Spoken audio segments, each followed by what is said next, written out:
Hey everyone, how are you? I hope you all are fine. So today we are going to discuss new lecture of separations techniques. क्या चीज? Separations techniques का हम लोग क्या करने वाले हैं? न्यू लेक्चर्स को इस क्लास में डिस्कस करने वाले हैं. तो ये जो separations techniques चैप्टर है वो आपका एनालिटिकल केमिस्ट्री के अंदर आता है. आपको हम प्रीवियस लेक्चर में बताए थे और वहां पे हम लोग इस क्लास को क्या किए थे, स्टार्ट किए थे प्रीवियस लेक्चर में. इससे पहले एक लेक्चर हम लोग डिस्कस किए हैं जिसमें कि हम लोग बेसिक बातें किए हैं कि सॉल्वेंट एक्सट्रैक्शंस होता क्या है, नहीं उसका कंडीशंस क्या क्या होता है, प्रिंसिपल्स क्या होता है, सारा बातें हम लोग वहां पे इंट्रोडक्शन डिस्कस किए हैं. तो उम्मीद करते हैं कि वो देख करके ही आप यहाँ पे आए होंगे. अगर देख करके आए होंगे तो सारा बातें आपको अच्छे से समझ में आएगा, नहीं देखे होंगे तो थोड़ा मुश्किल होगा. तो इसीलिए हम बोल रहे हैं कि सबसे फर्स्ट आप उसको देख करके ही आइए, अगर नहीं देखे होंगे तो. वैसे उम्मीद करते हैं कि देख करके ही आए होंगे लेक्चर को. तो यहाँ पे इस क्लास में जो हम लोग डिस्कस करने वाले हैं वो डिस्कस करने वाले हैं इफिशियंसी. क्या चीज? इफिशियंसी. इफिशियंसी इन सॉल्वेंट एक्सट्रैक्शन. सॉल्वेंट एक्सट्रैक्शंस में जो है इफिशियंसी क्या होता है, इसको कैसे निकालते हैं, तो उसके ऊपर हम लोग क्या करेंगे, डिस्कस करेंगे. उसके बाद एक आध हम लोग क्या करेंगे, कॉन्सेप्ट के आधार पे न्यूमेरिकल्स भी देखेंगे. तो चलिए हम लोग क्या करते हैं, इस लेक्चर को स्टार्ट करते हैं. तो थोड़ा सा हम रिकैप ले लें पिछले क्लास का. पिछले क्लास का अगर आपको सॉल्वेंट एक्सट्रैक्शन वाला डायग्राम याद होगा तो ये कॉन्सेप्ट समझना बड़ा ही इजी होगा. हम बताए थे कि सॉल्वेंट एक्सट्रैक्शंस कैसे करते हैं. उसके लिए हम लोग लेते हैं सेपरेटिंग फनल. सेपरेटिंग फनल में जो है आपका दो लेयर लेना होता है सॉल्वेंट का. एक आपका लेयर होता है एक्वस लेयर जो कि नीचे हम लोग रखते हैं, और एक लेना होता है ऑर्गेनिक लेयर जो कि हम लोग क्या करते हैं, ऊपर रखते हैं, जिसको कि हम लोग नॉन एक्वस लेयर भी बोलते हैं. अब दोनों आपस में इनविजिबल होना चाहिए था, नहीं, और साथ ही साथ एक्वस जो है आपका नीचे क्यों होता है, क्योंकि इसका डेंसिटी ज्यादा होता है. तो ये सब बातें हैं, हम चलिए करके दिखाते हैं तो आपको थोड़ा सा ज्यादा अच्छा वे में समझ में आएगा. ठीक है, तो चलिए हम बात करते हैं कि सॉल्वेंट एक्सट्रैक्शंस कैसे हम लोग करते थे. उसी की हेल्प से हम लोग क्या करेंगे, इफिशियंसी देखेंगे कि इफिशियंसी होता क्या है.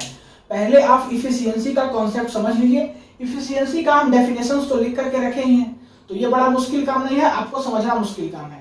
ठीक है, मुश्किल नहीं है, बस थोड़ा सा आपको पेशेंस बना के देखना होगा. तो देखिए हम लोग क्या करते थे कि एक लेते थे सेपरेटिंग फनल. सेपरेटिंग फनल जो है आपका कुछ होता था ऐसा, नहीं, सेपरेटिंग फनल का आपको डायग्राम मालूम होगा.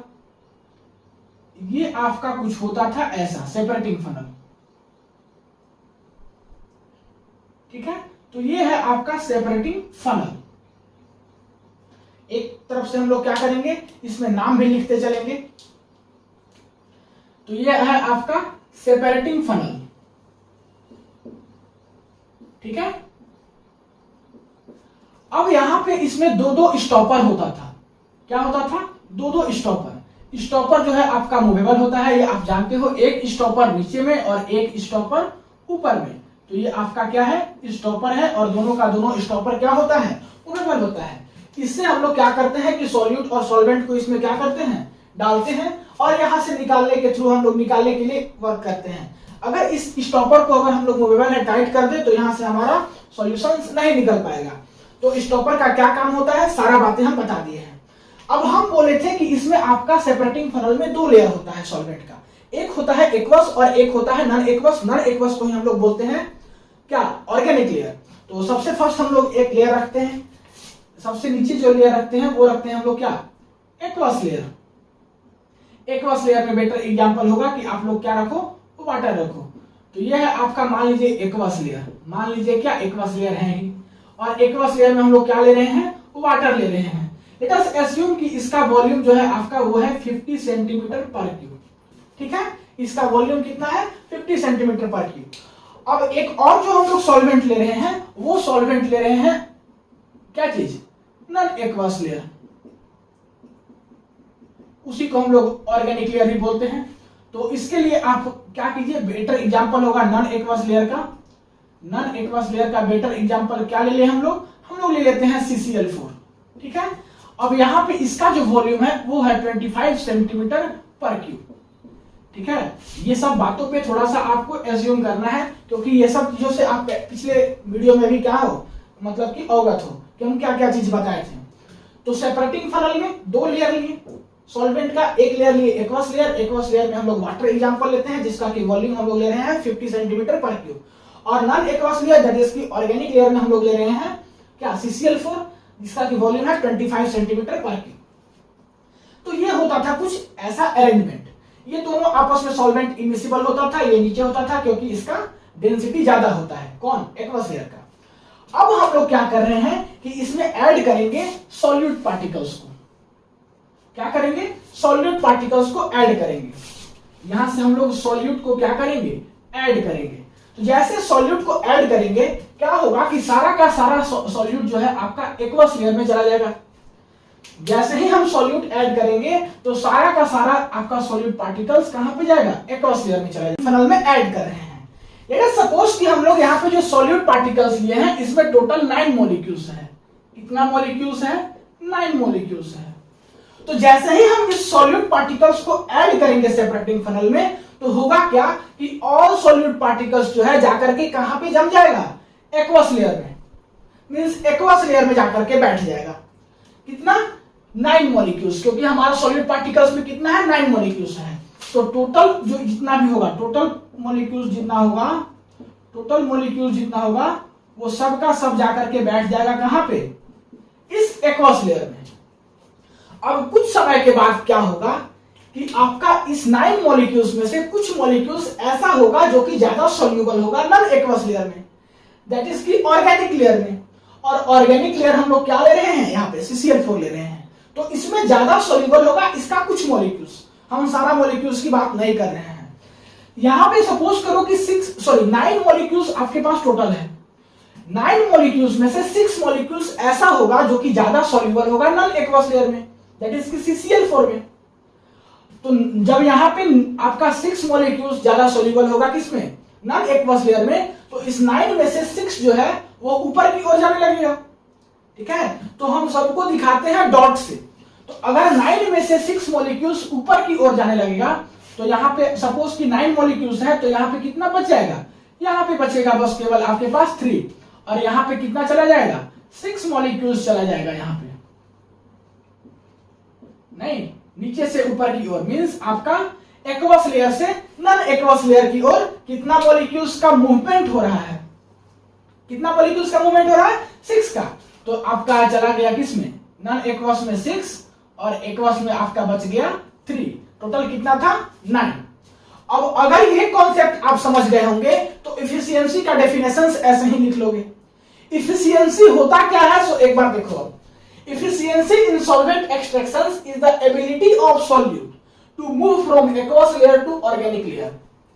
efficiency क्या होता है solvent extractions में, कि जो ability होता है किसका, solute का, मूवमेंट का, कहां से, aqueous layer से non aqueous layer में, उसी को हम बोलते हैं efficiency। मींस कितना मॉलिक्यूल्स aqueous layer से non aqueous layer में मूव कर रहा है, उसी ability को हम बोलते हैं efficiency। ये किसके केस में, सॉल्वेंट एक्सट्रैक्शंस के केस में। तो इफिशियंसी का डेफिनेशन क्या होता है, उम्मीद करते हैं समझ में आ गया होगा।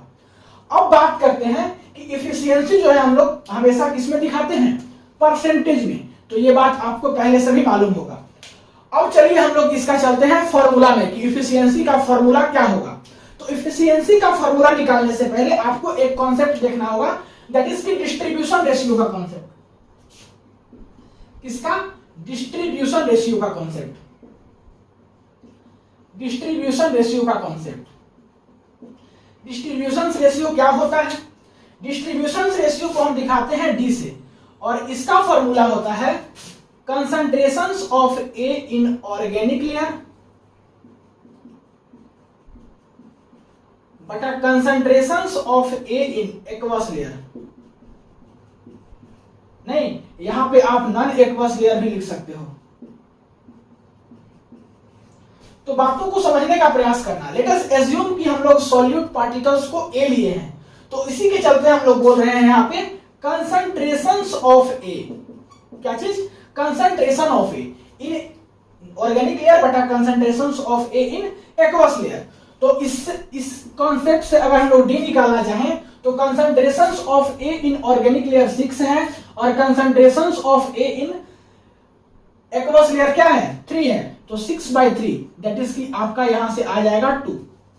तो ये फॉर्मूला को आप लोग क्या कीजिएगा, ब्रैकेट में करके आप लोग लिख लीजिएगा, बड़ा इंपॉर्टेंट फॉर्मूला है, इसी से आप लोग इफिशियंसी निकालोगे। तो चलिए अब देखते हैं इफिशियंसी का फॉर्मूला कि इफिशियंसी क्या होगा। जब आपको ये आ गया तो इफिशियंसी बड़ा मुश्किल काम नहीं है। इफिशियंसी को हम लोग दिखाते हैं ई से, और इफिशियंसी का जो फॉर्मूला होता है वो होता है E is equals to D divided by D plus volume of organic layer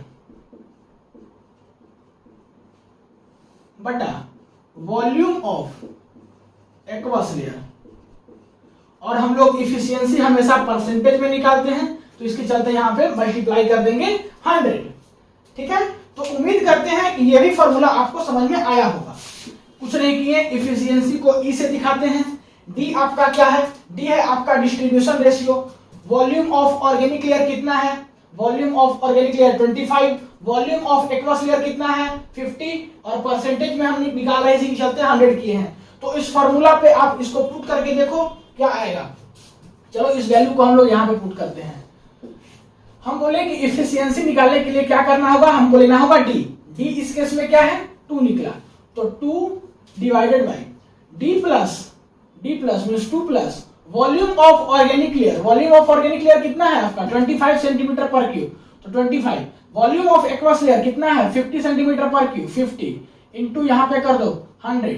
तो यहाँ देखिए कुछ नहीं करना है, 2 डिवाइडेड बाई 2 प्लस यहाँ पे 0.5 आ जाएगा इंटू 100। अब इसको आप लोग आगे प्रोसीड कीजिएगा तो 2.5 और ऊपर में 2 मींस 2 डिवाइडेड बाई 2.5 आ जाएगा आपका 0.8 इंटू 100। तो यहां से आपका आ जाएगा 80% इफिशियंसी। कितना आ जाएगा 80% इफिशियंसी होगा। नहीं, अगर इस प्रोसेस को देखें तो यहाँ पे 80% इफिशियंसी होगा। तो इसी तरीका से हम लोग इफिशियंसी को क्या करेंगे, फाइंड करेंगे।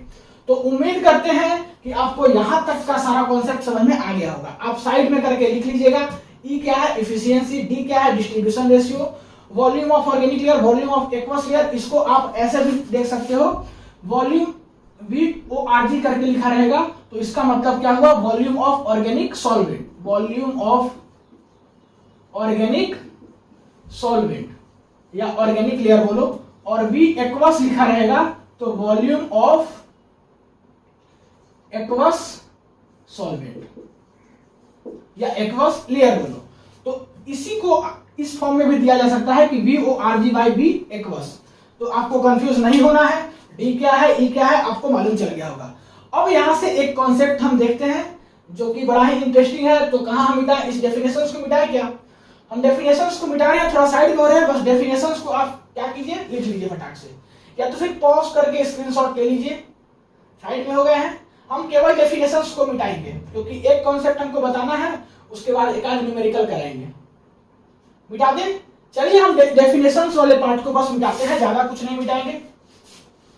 तो एक चीज यहां से रिलेटेड है, इसी के चलते हमको इसी स्लाइड में बताना पड़ रहा है कि अगर आपका वॉल्यूम ऑफ ऑर्गेनिक लेयर और volume of aqueous layer means ये वाला और ये वाला दोनों बराबर हो जाए तब इफिशियंसी का क्या फार्मूला होगा। तो जब वॉल्यूम ऑफ ऑर्गेनिक लेयर और वॉल्यूम ऑफ एक्वस लेयर बराबर हो जाएगा, सपोज कि ये भी 50 ये भी 50, तो 50/50 कट जाएगा, यहाँ पे क्या आ जाएगा 1 आ जाएगा। तो इफिशियंसी का फार्मूला क्या होगा, देखिए अगर वॉल्यूम ऑफ इसको थोड़ा मिटाते हैं, वॉल्यूम ऑफ ऑर्गेनिक लेयर बराबर हो जाएगा वॉल्यूम ऑफ एक्वस लेयर के, ठीक है। तो यहां से जो आपका इफिशियंसी का फार्मूला होगा वो होगा D divided by D plus 1 into 100, ठीक है। तो ये आप नोट करके लिख लेना, इफिशियंसी का फार्मूला कुछ आपका ये होगा। अब ये 1 कैसे आया आपको बता दिए कि दोनों का दोनों कट जाएगा, अगर बराबर रहेगा तो 1 ही आएगा, तो इसके लिए ये फार्मूला होगा। अब बात करते हैं, एक कॉन्सेप्ट है उसके बेस पे एक न्यूमेरिकल है, तो फटाक से वीडियो को पॉज करके नोट कीजिए, मिटाएंगे। चलिए मिटाते हैं, 1 2 3। अब बात करते हैं थोड़ा सा, एक तो बस फार्मूला बचा हुआ है, क्या है कि if you want to determine, लिखा हुआ है क्या, if you want to determine the number of molecules क्या concentrations of solute in aqueous layer after NH separations. आपको क्या करना है, नंबर ऑफ मॉलिक्यूल्स या कंसंट्रेशंस ऑफ सॉल्यूट किसका, एक्वस लेयर का NH सेपरेशंस के बाद पता करना है। तो कैसे पता करेंगे, तो इसके लिए फॉर्मूला होता है C एक्वस N। क्या है, C एक्वस NH टर्म के लिए, NH सेपरेशंस के लिए C एक्वस N क्या है, amount of solute in aqueous layer after NH separations या एक्सट्रैक्शन। इसको निकालने का फॉर्मूला होता है C एक्वस V एक्वस बटा D into V organic plus V aqueous और इसके ब्रैकेट के ऊपर हो जाता है N। तो ये इसका फॉर्मूला होता है, ठीक है। अब इसमें जो जो चीज है वो मेंशन है कि N क्या है, यहाँ पे ये N क्या है, नंबर ऑफ एक्सट्रैक्शंस, कि कितना टाइम्स हम एक्सट्रैक्शंस करा रहे हैं, NH एक्सट्रैक्शंस के लिए लिया गया है, number of extractions. C aqueous क्या है, amount of solute in aqueous layer originally present. अभी तुरंत न्यूमेरिकल करेंगे तो आपको दिखाएंगे। D क्या है, distribution ratio, V aqueous volume of water और V organic solute in organic layer.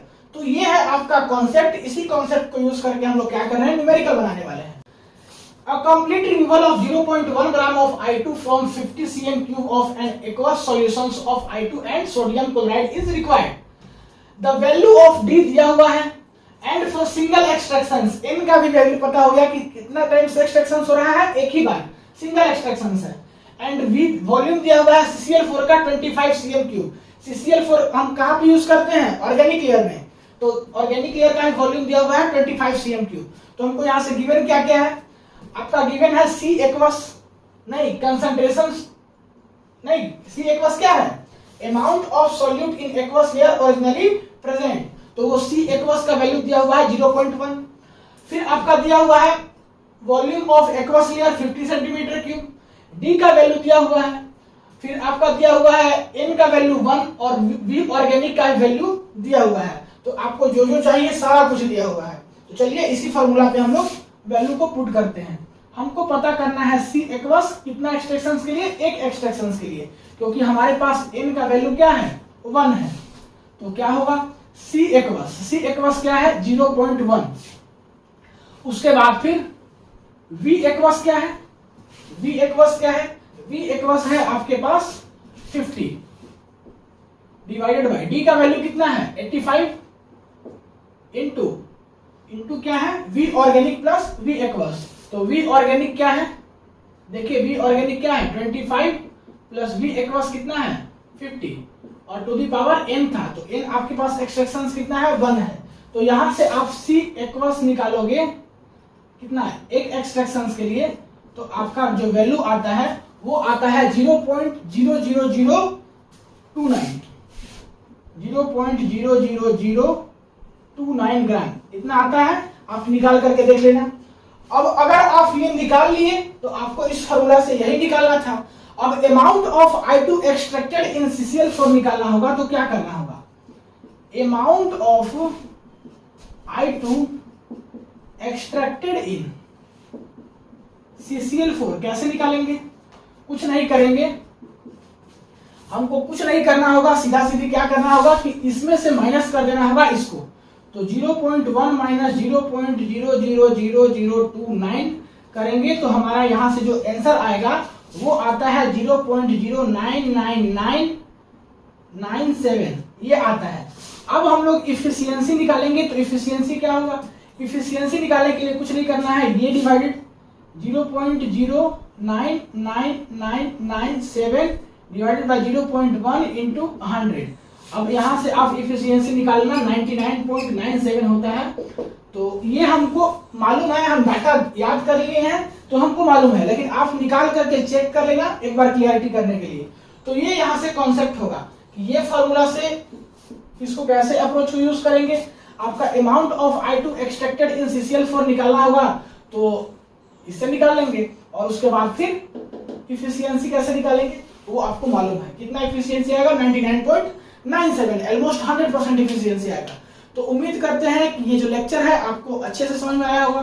मिलते हैं अगले क्लास में नए लेक्चर के साथ, तब तक के लिए पढ़ाई करते रहिए। All the very best. Video को पॉज करके नोट कर लीजिए।